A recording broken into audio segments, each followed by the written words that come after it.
Senang kembali ke tengah Bapak Ibu melihat apa yang Tuhan sedang kerjakan melalui gereja ini.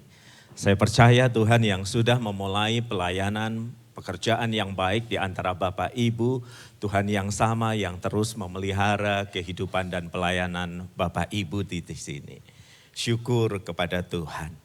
Mari kita berdoa untuk pemberitaan firman Tuhan. Berbicaralah kepada kami ya Tuhan ketika kami akan membaca, ketika kami akan merenungkan sebagian dari firman-Mu, agar hidup kami sungguh diubah oleh apa yang kami tahu itu. Mari Roh Kudus berbicaralah, arahkanlah hati dan pikiran kami kepada kebenaran firman Tuhan. Karena kami tahu sebagai manusia sangat sulit bagi kami untuk berkonsentrasi terhadap sesuatu. Tetapi berbicaralah ya Tuhan. Tetapi ajarlah kami firman-Mu. Lembutkanlah hati kami. Sehingga kami bukan hanya mengerti tetapi hidup kami diubah oleh apa yang kami mengerti. Ini doa kami, di dalam nama Kristus kami berdoa. Dan biarlah setiap umat Tuhan berkata, amin. Saudara-saudara, hari ini kita akan belajar apa yang firman Tuhan katakan tentang cara kita mengelola kekhawatiran. PowerPoint akan ditayangkan untuk membuat Anda lebih mudah mengerti, lebih mudah berkonsentrasi, dan kemudian lebih mudah bagi Anda untuk mengingat. Mari kita mulai percakapan ini dengan pengalaman sehari-hari, saudara-saudara. Bapak Ibu yang pernah punya anak, yang pernah mengajar anak Bapak Ibu untuk berjalan, Bapak Ibu tahu bahwa ketika anak kita usia 1 tahun itu, dia mulai belajar berdiri, dan orang Jawa Timur bilang itu dia rambatan memegang sesuatu supaya dia bisa berdiri, maka Bapak Ibu akan mengatakan apa? Ayo nak, jangan takut, jadilah yang berani. Yuk dilepas rambatannya, lalu anak itu melepaskan tangannya, bisa berdiri sejenak, lalu jatuh. Bapak Ibu akan bilang kepada dia, ayo nak jangan khawatir, jangan takut, yuk berdiri lagi. Nah sudah bisa berdiri kan, bagus, sekarang melangkah 1-2 langkah. Kalau ibu-ibu zaman now pasti sudah siap dengan kameranya. Ayo nak direkam nih nak, 1, 2, 3, dan kemudian anak itu bisa berdiri berjalan sempoyongan 2-3 langkah. Bapak Ibu senang banget, Bapak Ibu gembira. Sedetik kemudian anak itu nyungsep di bawah meja.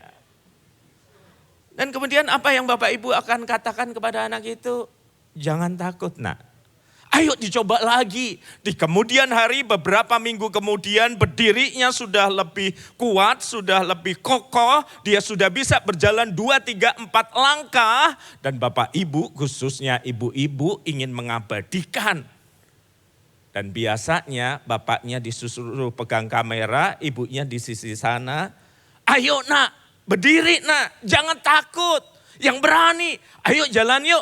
Bagus, 1 langkah, 2 langkah, 3 langkah. Wah keren, gitu nak, jangan takut, jangan khawatir. Jalan ke sini. Anaknya kemudian bersemangat, berjalan setengah berlari, nyungsep ke dekat kulkas. Tapi kemudian Anda akan bilang lagi, jangan takut nak, jangan khawatir nak, yang berani. Di usia 1,5 tahun atau lebih, anak itu sudah bisa berjalan. Tetapi ketika anak itu sudah bisa berjalan, yang Bapak Ibu katakan beda. Nggak percaya? Kalau Bapak Ibu punya rumah 2 lantai, ada balkon, anak itu bisa berjalan dengan berani dia mendekati balkon, nengok-nengok ke bawah. Bapak Ibu bilang apa? Hati-hati nak, jangan terlalu berani. Itu tinggi nak, kalau kamu turun ke bawah, nyampenya surga. Bahaya. Kemudian anak Bapak Ibu ajak ke mall. Apa yang Bapak Ibu katakan? Ketika anak itu tumbuh kepercayaan diri, keberaniannya, dan kemudian dia jalan lebih cepat dari bapak ibu yang sudah menua, dan ketika ada lift terbuka dia masuk dan pintu tertutup dan Anda pencet-pencet itu nggak bisa terbuka. Anda nggak tahu anak Anda naik atau turun. Terus anak Anda ketemu ditemani satpam di bagian lost and found. Bapak ibu akan bilang apa? Nah, jangan terlalu berani, nak. Hati-hati, nak. Waspada, nak. Jangan terlalu bebas. Ketika anak kita belajar berjalan, Bapak Ibu mengajarnya untuk punya keberanian. Ketika anak itu sudah lancar berjalan, bisa hilang beberapa kali di mall, Bapak Ibu memberikan peringatan ini. Jangan terlalu berani, nak. Punyalah sedikit rasa takut. Dunia ini bukan tempat yang aman, nak. Nanti kalau kamu diculik, papa mama tebus pakai apa coba? Banyak orang jahat di sana. Jadi yang mana sih Bapak Ibu yang sebenarnya ingin kita ajarkan? Kita mengajarkan kepada anak untuk menjadi berani. Jangan takut, jangan khawatir. Tetapi di titik tertentu kita mengajar anak. Punyalah sedikit rasa takut. Nah, kamu bisa jatuh dan terkapar ke bawah. Kamu bisa hilang, diculik orang kalau kamu terlalu berani. Mana yang benar saudara-saudara? Yang benar saudara-saudara adalah kita harus mengakui bahwa perhatikan yang tertulis ini dalam kadar tertentu kita membutuhkan rasa khawatir untuk menjaga kita dari kecerobohan dan bahaya. Setuju? Kenapa ini udah berubah menjadi jemaat GKI yang ditanya tidak menjawab? Setuju Bapak Ibu? Nah gitu dong, jangan jadi kayak jemaat saya. Kenapa saya katakan ini saudara-saudara? Sebab kalau Anda berkendara di kendaraan, di jalan raya, Anda naik motor atau mobil, yang membahayakan Anda adalah justru orang-orang yang mengemudi tanpa rasa takut. Justru yang membahayakan Anda adalah orang-orang yang mengemudi tanpa rasa takut. Mereka akan menjadi pengemudi yang sembrono, kecepatan tinggi, siksak sana sini. Dan dia kalau ditanyain akan berkata, saya nggak takut mati. Saya nggak takut apapun. Ya dia nggak takut apapun karena itu dia ceroboh. Dan dengan demikian dia menakutkan bagi kita. Orang yang paling gak punya rasa takut di jalan ketika dia mengemudi, dia akan menjadi orang yang menakutkan bagi orang lain. Dalam kadar tertentu kita membutuhkan rasa khawatir supaya kita gak ceroboh, supaya kita gak menyebabkan bahaya untuk orang lain atau diri kita sendiri. Seorang ibu datang bilang begini, Pak WP ajak ngomong dong suami saya. 15 tahun gak mau kerja Pak. Pernikahan kami 17 tahun. Setelah dia dipecat 2 tahun, selama 15 tahun gak pernah kerja. Saya udah ngomong Pak, tetapi gak didengerin. Coba Pak WP ngomong. Ibu-ibu bayangin kalau itu suami Anda, 15 tahun dalam 17 tahun gak mau kerja, itu enaknya dibina atau dibinasakan? 15 dari 17 tahun loh. Mau tukar tambah gak laku kok Bu. Mesti diapain ini? Maka saya ajak bicara si bapak dan saya tanya, Pak, gak pernah mau mencoba melamar kerja lagi Pak? Buat apa Pak WP? Rezeki datang dari Tuhan. Burung diberi makan Tuhan Pak. Masa Bapak sebagai pendeta nggak percaya? Bapak punya tabungan Pak. Buat apa harta kita di surga Pak WP? Loh tapi nanti anak kalau sekolah, kuliah, bekerja gimana? Serahkan aja sama Tuhan. Kita ngopi yuk Pak WP. Bapak punya uang untuk ngajak saya ngopi. Istri menyediakan. Saudara, orang kalau nggak punya rasa takut, nggak punya rasa khawatir dalam dosis tertentu, dia akan menyusahkan orang lain. Dia akan merepotkan orang lain. Dia akan terjerembab dalam kesalahan dan kecerobohan. Jadi kita mesti setuju dulu nih.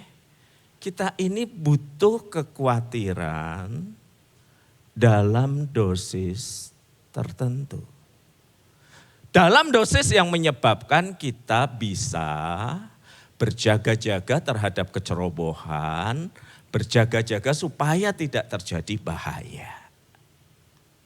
Tetapi ternyata kan tidak mudah untuk mengelola kekhawatiran pada dosis itu. Kalau kita butuh kekhawatiran pada dosis tertentu, kenapa Tuhan Yesus melarang kita untuk khawatir? Anda perhatikan Matius 6 ayat 25, Tuhan Yesus bersabda, karena itu aku berkata kepadamu, jangan khawatir tentang hidupmu. Padahal kita tadi sudah sepakat, bahwa kita butuh kekhawatiran. Walaupun pada dosis tertentu. Lalu mengapa Tuhan Yesus berkata, jangan khawatir tentang hidupmu. Apakah firman Tuhan bertentangan dengan hikmat hidup sehari-hari yang kita temukan? Kata kuncinya saudara-saudara adalah untuk memahami apa yang Yesus maksudkan dengan kekhawatiran. Nah, saya ajak Anda belajar kata Yunani sedikit ya. Supaya bukan cuma pastor Anda yang mengatakan kata Yunaninya gitu ya. Kata Ibraninya, kata Latinnya. Nah, saya mau Anda ingat satu kata Yunani ini sederhana. Merim maknau. Merim now. Bukan rimo ya, bukan ya. Perhatikan ini, kata yang diterjemahkan sebagai khawatir adalah kata Yunani merimnao. Merimnao, kalau Yunani biasanya membacanya begitu, merimnao berasal dari kata yang mempunyai arti ditarik sana sini seperti tisu yang ditarik ke sana kemari, seperti anduk yang ditarik ke sana kemari, seperti kain yang ditarik ke sana kemari, dan karena dia ditarik ke sana kemari hasilnya tercerai berai. Ya kan, kalau kemudian Anda memegang tisu dan saya menariknya sementara Anda memegangnya keras dan orang lain menariknya lagi, orang lain menariknya lagi, maka yang terjadi adalah tisu itu tercerai berai. Ketika Tuhan Yesus mengatakan jangan khawatir, merimnao, dia ingin mengatakan begini. Jangan biarkan pikiranmu yang satu melekat kepadaku, kata Yesus, itu ditarik oleh kekhawatiran. Besok aku makan enggak? Ditarik oleh kekhawatiran, besok aku punya pakaian enggak? Ditarik oleh kekhawatiran, gimana masa depan anakku? Ditarik oleh kekhawatiran, gimana masa depan cucuku? Ditarik oleh kekhawatiran, gimana masa depanku terkait sakit penyakit? Ditarik oleh kekhawatiran, gimana masa depan Indonesia, ekonomi tahun depan? Dan ketika semua ditarik ke sana kemari, yang terjadi adalah pikiran kita pecah. Enggak lagi satu, enggak lagi tertuju kepada Allah sebagaimana seharusnya. Tapi pikiran kita pecah. Seperti piring yang jatuh, dia tidak lagi satu, pikiran kita terpecah. Tuhan Yesus melarang khawatir Bukan dalam arti sekedar tiba-tiba kepikir prospek ekonomi Indonesia gimana ya. Masa depan anak atau cucu gimana ya. Penyakitku gimana ya. Bukan, tetapi khawatir dalam arti sampai pada titik pikiran kita ditarik ke sana kemari oleh berbagai urusan hidup. Sehingga tidak lagi berfokus pada Sang Pemberi hidup. Fokus kita ketika kita khawatir yang dilarang Tuhan Yesus adalah urusan-urusan hidup. Gara-gara mikirin berbagai urusan hidup itu, pikiran kita ditarik sana sini, kita nggak bisa lagi fokus pada yang sumber hidup, yaitu Kristus sendiri. Dan kita harus mengaku juga saudara-saudara ya, bahwa kadangkala itu yang kita rasakan kan. Ada yang gak bisa tidur karena memikirkan soal ekonomi. Ada yang gak enak makan, kepikiran sakit penyakit. Ada yang kemudian gak bisa rehat, gak bisa tenang, karena dikejar rasa kekhawatiran, ketakutan tertentu. Mau tidur, kepikiran itu. Mau makan, kepikiran, kekhawatiran itu. Mau beraktivitas, bahkan berolahraga, di pikirannya masih terpecah pada hal yang lain. Gak bisa konsentrasi, saking gak bisa konsentrasinya. Ketika seorang teman lawan badmintonnya smash, dia bengong. Kena tuh shuttlecock di sini. Dia enggak sepenuhnya hadir di satu tempat. Karena pikirannya terpecah-pecah. Terbagi-bagi. Tuhan Yesus itu tahu saudara-saudara kekhawatiran itu enggak baik. Karena itu dia melarangnya. Dan ketika Tuhan Yesus melarangnya, karena ini soal kesatuan pikiran, Tuhan Yesus itu memberi argumentasi. Kenapa gak boleh khawatir? Kenapa pikiran gak boleh terpecah-pecah? Kenapa gak boleh dikuasai kekhawatiran? Tuhan Yesus itu memberi argumentasi. Perhatikan argumentasi yang pertama ini saudara-saudara. Ayat yang sering kali kita baca di bagian paling bawah berkata, bukankah hidup itu lebih daripada makanan dan tubuh itu lebih dari pakaian? Argumentasi pertama yang dikatakan Tuhan Yesus itu begini, Allah tuh sudah memberi yang lebih besar. Yang lebih besar apa? Hidup ini. Yang lebih besar apa? Tubuh ini. Nah kalau Tuhan sudah memberi yang lebih besar, masakan yang lebih kecil enggak diberi sih.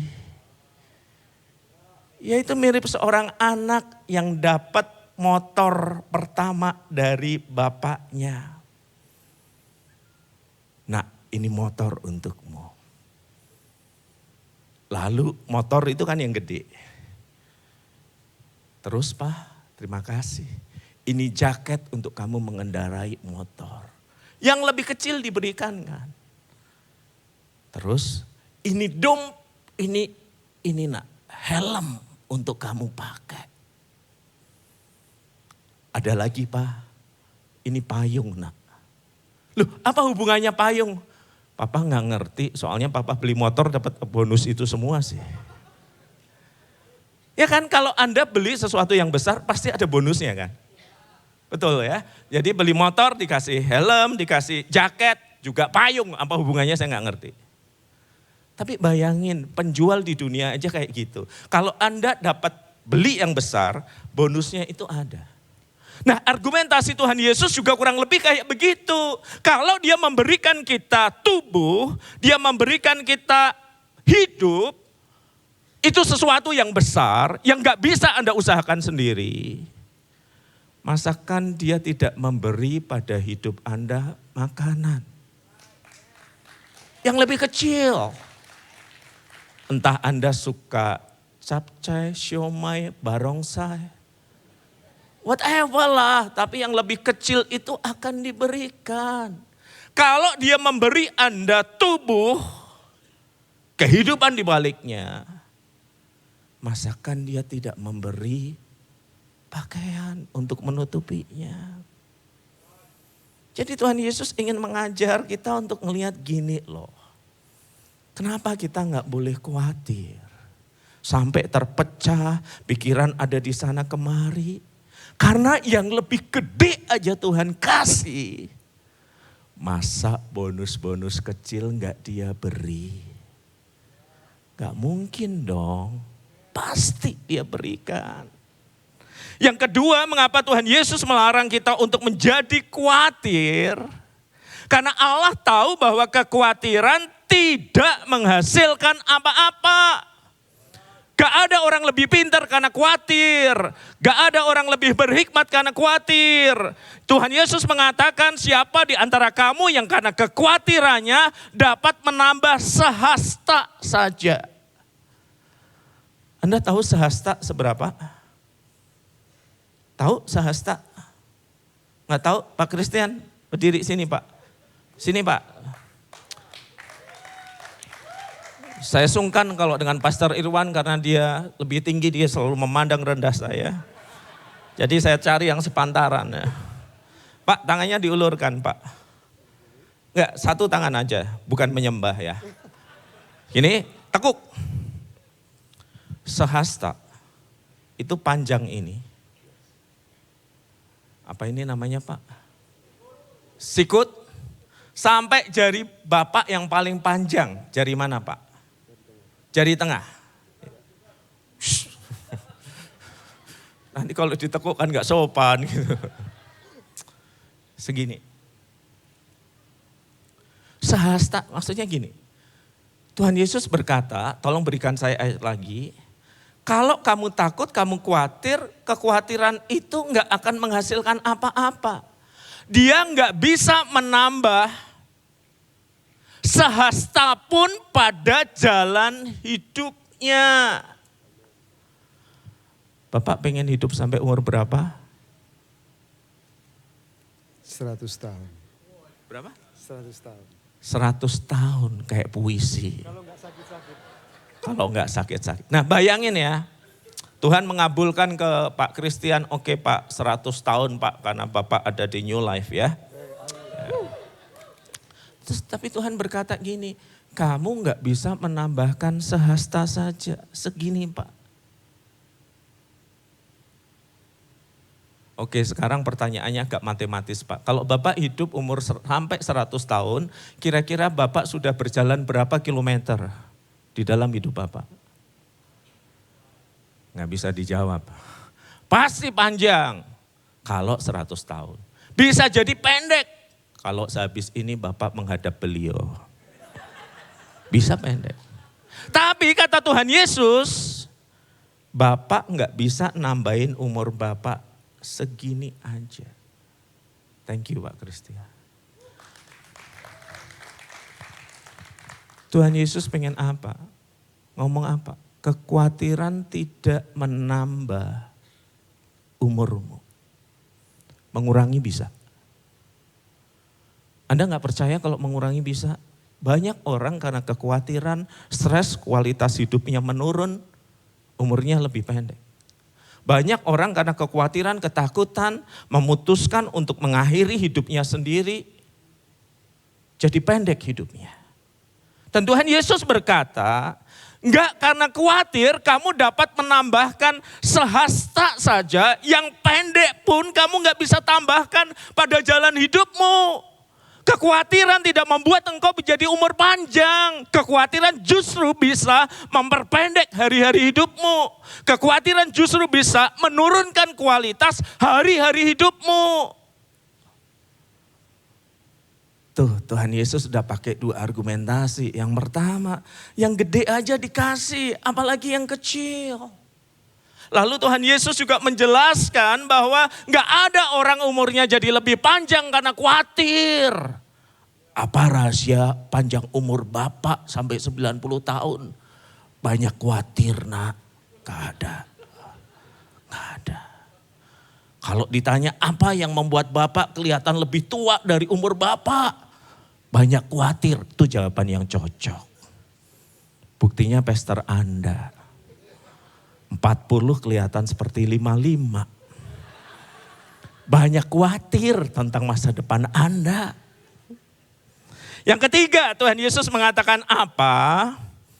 Allah melihat kekhawatiran adalah ketidakpercayaan pada pemeliharaannya. Soal makan, minum, pakaian, Tuhan Yesus katakan semua itu dicari bangsa-bangsa yang tidak mengenal Allah. Karena tidak kenal Allah, tidak tahu siapa yang memelihara hidupnya, hidupnya penuh ketakutan, penuh kekhawatiran. Tetapi kamu, Tuhan Yesus menggunakan kata apa? Bapa. Kamu itu anak-anaknya. Bapak yang normal dan wajar, dia memelihara hidup anak-anaknya. Bapamu yang di surga, yang berbeda dengan Bapa di dunia yang mungkin mengabaikan engkau. Walaupun dia jauh di surga sana, dia tahu kamu memerlukan semuanya itu. Kenapa sih sampai Tuhan Yesus memberikan 3 argumen ini? Tentang kekhawatiran. Tentang supaya kita jangan khawatir. Kenapa? Karena Anda dan saya keras kepala. Karena Anda dan saya tegar tengkuk. Karena Anda dan saya bahasa Alkitabnya bebal. Sudah berkata, sudah dibilang jangan khawatir. Kita masih terus hidup dalam kekhawatiran yang memecah pikiran kita. Makanya diberi 3 argumentasi ini. Yang besar Tuhan beri, yang kecil-kecil Tuhan pelihara. Kekhawatiran itu kontraproduktif, tidak menghasilkan apa-apa. Kekhawatiran itu menunjukkan bahwa kamu tidak mengenal Bapa di surga yang memeliharamu dengan kasih. Dan lalu Tuhan Yesus melanjutkan. Kalau begitu bagaimana cara kita mengelola kekhawatiran? Bukan supaya enggak ada loh. Kita tadi sudah sepakat di awal bahwa pada titik tertentu kita perlu kekhawatiran supaya apa? Supaya tidak ceroboh, supaya tidak membahayakan orang lain. Ngerti?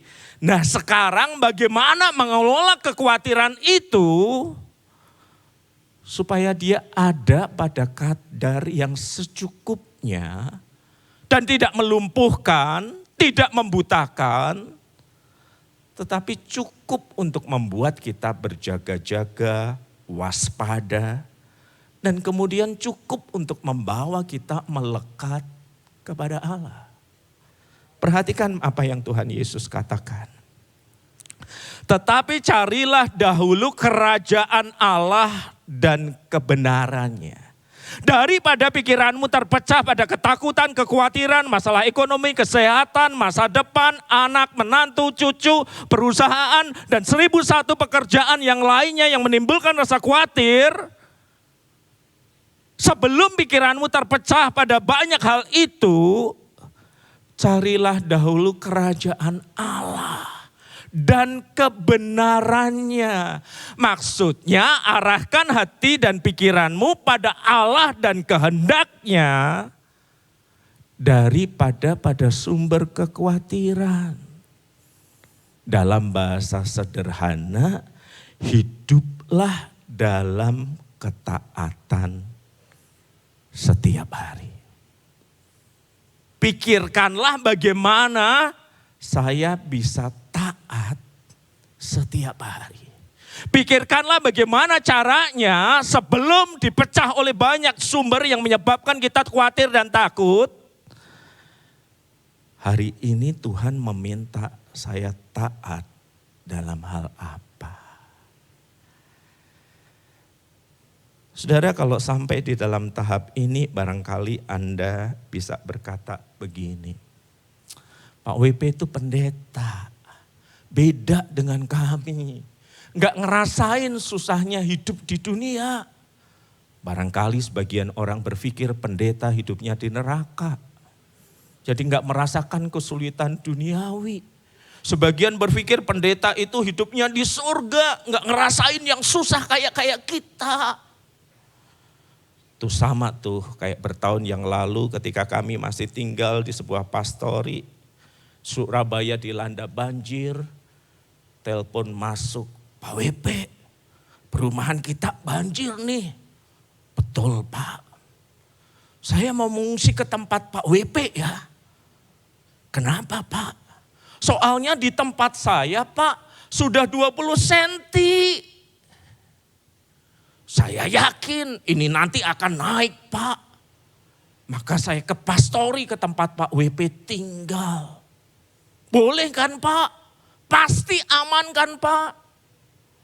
Lalu saya jawab gini, aman Pak. Di lantai 2. Lantai 1 udah sedengkul. Bapak mau ke sini? Saya kira akhirnya tahu itu rumah pendeta terus dia menjauh gitu. Enggak. Semua orang bergumul dengan masalah yang sama. Semua orang punya sumber kekhawatiran, semua punya sumber ketakutannya sendiri. Semua orang punya kisah pribadinya. Jadi izinkan saya menceritakan sebuah kisah pribadi bagi Anda. Kami punya 2 anak laki-laki. Segala sesuatu berjalan dengan cukup baik dengan anak yang pertama yang sekarang ada di China. Tetapi ketika kami punya anak kami yang kedua, kami sadar ada yang berbeda dengan dirinya. Sampai kurang lebih umur 4 tahun, seingat saya dia cuma bisa ngomong 4 kata. Papa, mama, koko, mamam. Dia diam, dia tenang.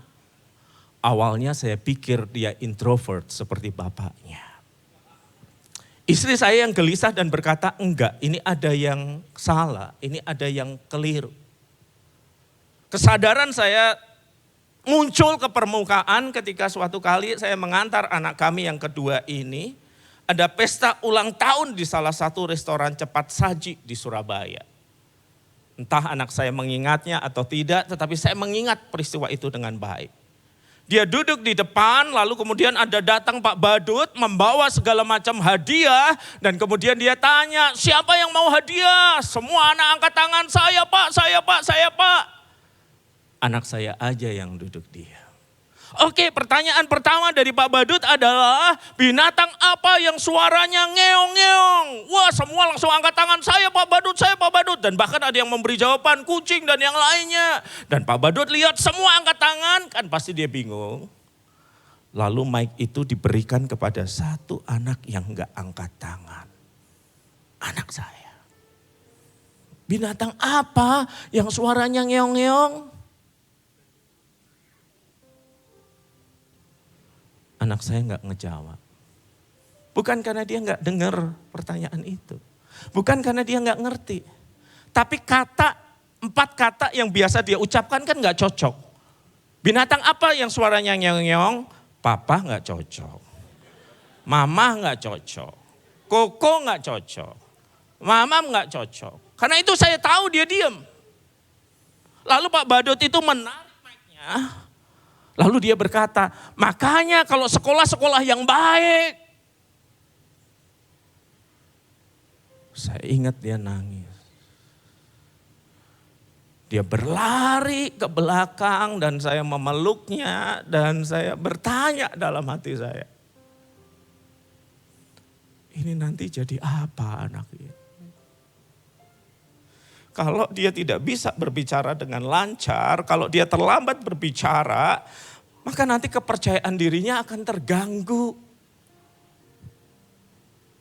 Maka kami bekerja keras agar dia bisa menyusul, agar dia nggak terlambat, agar dia bisa bicara. Saya menunda studi lanjut saya, istri saya berhenti bekerja dan kami menerapi dia. Umur 6 tahun, Dokter berkata, selamat. Lolos dari lubang jarum. Kami lega. Akhirnya dia bisa ngomong. Akhirnya dia bisa selancar orang lain dalam hal berbicara. Satu kekhawatiran sirna.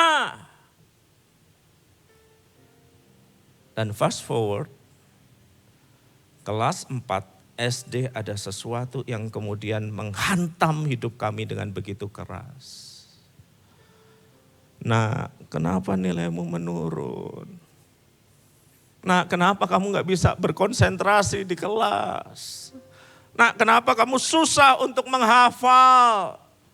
Dan kalau ada problem di sekolah, maka yang terjadi adalah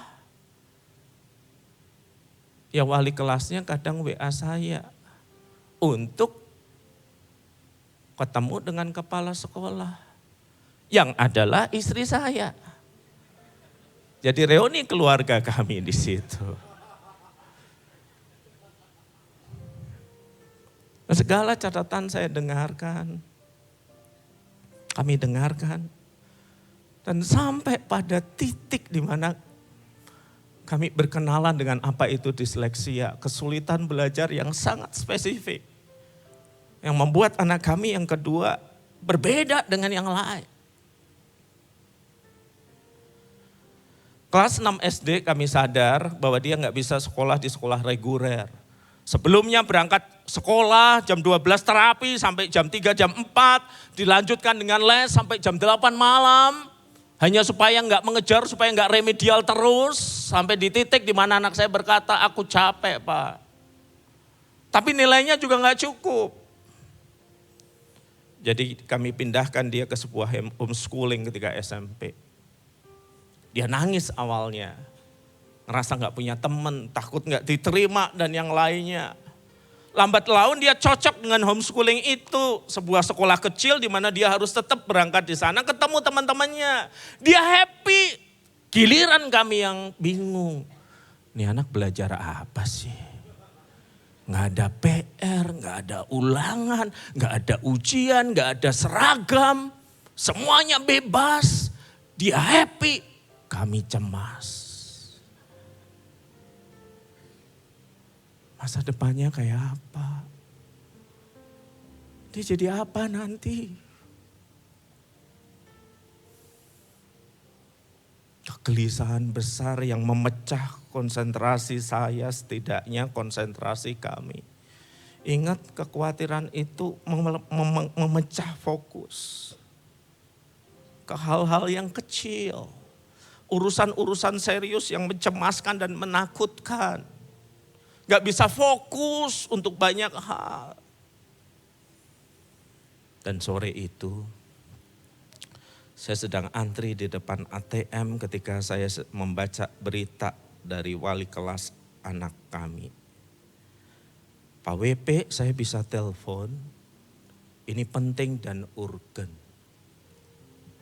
Aduh, pikiran pertama, ada masalah apa dia di sekolah? Buat masalah apa dia di sekolah? Apalagi 3 detik kemudian, sangat pendek, kepala sekolahnya nelpon tapi gak bisa saya jawab. Karena sedang di antrian ATM. Dan kemudian saya bilang, tunggu sebentar ya, saya keluar dari antrian dan saya menelpon Anda balik. Gak usah telepon balik Pak, segera saya telepon balik. Ini urgent dan penting. Jadi begitu saya keluar dari antrian, kepala sekolahnya nelpon, Pak WP, Anda tahu jawaban saya pertama kali apa? Ya Pak, anak saya buat masalah apa? Ada masalah apa? Apalagi yang harus kami selesaikan? Dia shock, dia kaget. Loh kok jawabannya gitu Pak? Ya karena biasa begitu. Oh gini Pak, gini. Kita ini cuma mau ngasih tahu anak Bapak itu ada di dalam satu tim. Dan mereka membuat alat kecil, ternyata lolos seleksi, lolos kurasi untuk ikut kompetisi di Jepang. Anak saya nggak pernah cerita itu sebelumnya. Saya nggak ngerti. Jadi boleh berangkat Pak. Saya syok dan berkata, boleh Pak. Tapi kayaknya saya lagi nggak punya duit deh untuk ngirim. Nggak apa-apa, nanti kita cari di Kitabisa. Berangkatlah mereka.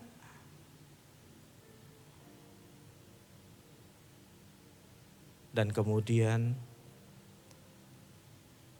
kami mendengar berita setelah mereka pulang. Beberapa hari kemudian kami melihat potret ini di Jawa Pos.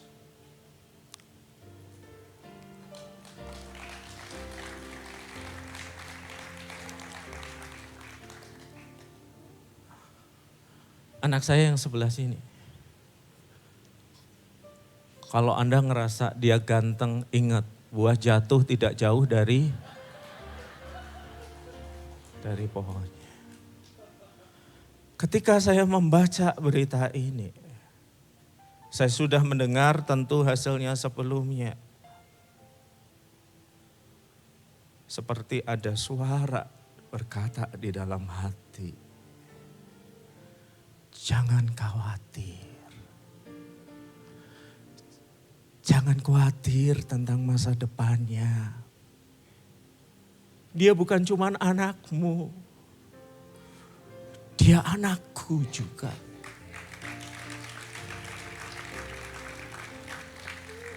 Kalau Bapak Ibu khawatir dengan masa depan anak-anak, ingat. Dia bukan cuma anak Bapak Ibu. Dia anak-anak dari Bapa di surga. Kalau Bapak Ibu khawatir dengan saudara kandung, saudara-saudara yang lain yang hidupnya belum tertata, yang hidupnya belum lengkap, ada yang salah, ada yang kurang dengan hidupnya. Ingat, dia juga anak-anak dari Bapa di surga. Bukan upaya kita yang akan membuatnya bertahan hidup, berhasil dan sukses. Kita lakukan bagian kita, tetapi ada bagian hanya bisa dilakukan oleh Allah Bapa di surga. Kalau Anda khawatir dengan bisnismu, wajar engkau yang mengelolanya. Kekhawatiran itu biasa. Tetapi ingat, kemana kekhawatiran itu membawa kita. Ayat terakhir untuk hari ini. Nak, maju nak, temenin papa. Nah, inilah anak itu. Sini nak, berdiri di sini. Kasih papa. Berdiri di sini dengan tangan yang kayak begini, agak tinggi. Namanya Clay, dia sudah hampir setinggi saya. Kalau Anda bertanya kenapa kulitnya agak putih, kakaknya jauh lebih putih dari ini, ingat terang dan gelap tidak bisa bersatu. Terang akan mengalahkan kegelapan. Warisan dari mamahnya. Lihat kata ini ya, ayat ini ya. Serahkanlah. Saya kasih sekali lagi Yunaninya adalah epiripto. Epiripto adalah melemparkan ke atas sesuatu. Waktu itu kata itu dipakai misalnya ini pelana kuda. Dan biasa kuda itu tinggi. Ya. Anggap saja bukan anak saya kudanya, bukan. Tetapi ini adalah tempat di mana pelana itu harus ditaruh. Maka yang dilakukan adalah pelananya dilihat dan kemudian pandangan diarahkan. Oh, itu harus ke situ. Dilihat, gak mungkin kan Anda harus mengenakan pelana pada kuda gitu ya, harus jemur begini dan itu harus melemparkan, Anda gak lihat ke mana tujuannya kan. Lempar aja, oh salah. Anda lihat apa yang Anda akan jemur, apa yang akan Anda taruh seperti pelana. Lalu Anda lihat tujuannya. Betul? Dan kemudian Anda lemparkan. Lempar. Saya belum latihan, mohon maaf kalau meleset. Terus Anda lemparkan. Pertama, kenapa diminta untuk menyerahkan segala kekhawatiranmu kepadanya? Kenapa? Sebab dengan melemparkan, menyerahkan itu, mata Anda akan tertuju bukan saja pada masalah Anda, pergumulan Anda, tetapi kemana dia Anda melemparkannya. Kepada Bapamu di surga yang memelihara hidupmu. Berhenti terus-menerus melihat kekhawatiranmu, lihat kemana itu harus dilemparkan. Kepada Bapa yang mengasihimu. Dan yang kedua, mengapa kita diminta untuk menyerahkan dalam arti melemparkan. Anda lihat, sesuatu yang saya lemparkan, dia tidak kembali ke tangan saya. Dia tidak ada lagi bersama dengan saya. Dia ada di dalam tangan Bapa di surga yang akan mengurus segala kekhawatiran dan kecemasan saya. Jadi tiap kali kekhawatiran itu melintas, membebani hidup kita, pegang. Lihat kemana ini harus dilemparkan kepada Bapa di surga yang mengasihi kita. Lemparkan. Tidak lagi ada di tangan kita. Tidak lagi kembali kepada kita. Muncul lagi, Pak. Lihat lagi kemana ini harus dilemparkan. Lemparkan. Dengan demikian setiap kekhawatiran kita akan membawa kita memandang dan berfokus pada sumber pemelihara hidup kita, Bapa yang mengasihi kita. Thank you, Nak. Hati-hati ya. Setiap kekhawatiran kita akan membawa kita melihat sang sumber kehidupan.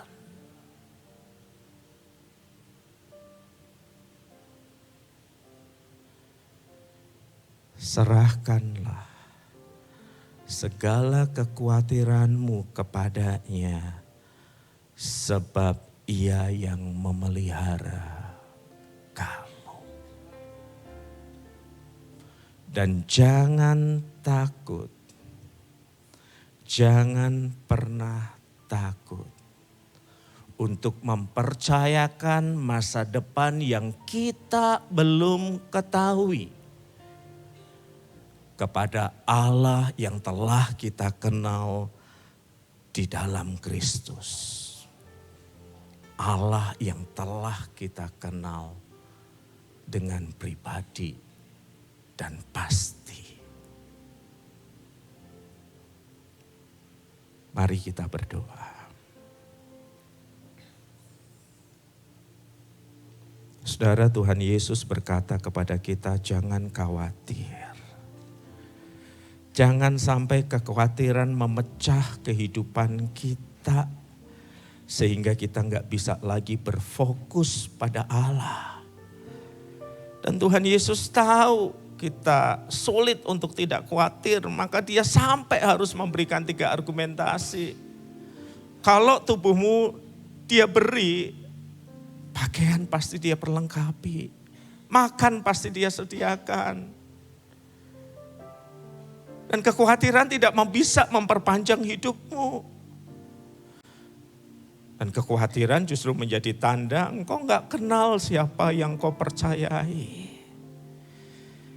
Karena itu Tuhan Yesus berkata, jangan khawatir.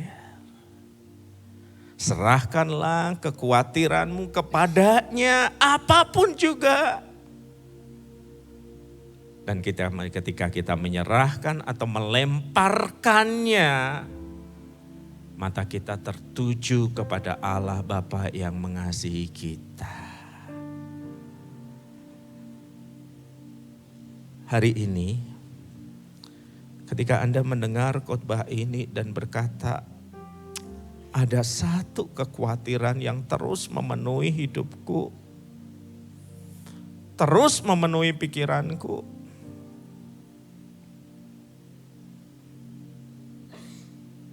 Letakkan tanganmu di dada. Tangan mewakili upaya kerja keras kita. Dada mewakili pusat kehidupan kita.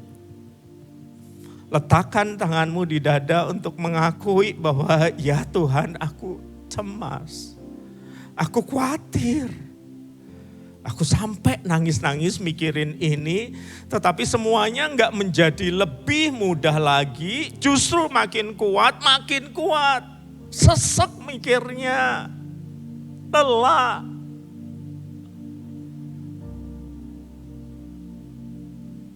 Taruh tangan kananmu di dada dan datang. Katakan kepada Yesus apa yang menjadi sumber ketakutanmu, kekhawatiranmu. Dia mendengar dan dia tahu.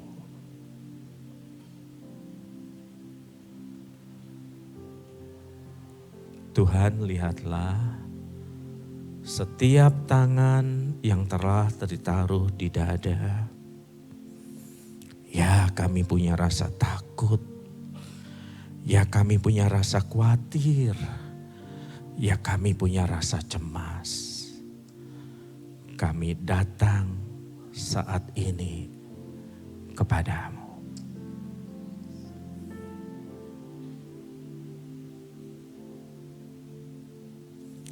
Kalau Anda merasa takut dan cemas saat ini, sampai pada titik di mana Anda membutuhkan orang untuk mendoakan engkau secara pribadi, memeluk dan mendoakan engkau, Anda boleh maju ke depan. Dan biarkan setiap pengerja menumpangkan tangannya, mendoakan Anda. Kalau Anda merasa enggak nyaman, rasa sesek, saya butuh orang yang mendoakan. Anda boleh maju ke depan. Dan biarkan kami berdoa bagi Anda. Meletakkan tangan bagi Anda. Memohonkan berkat atas hidup Anda.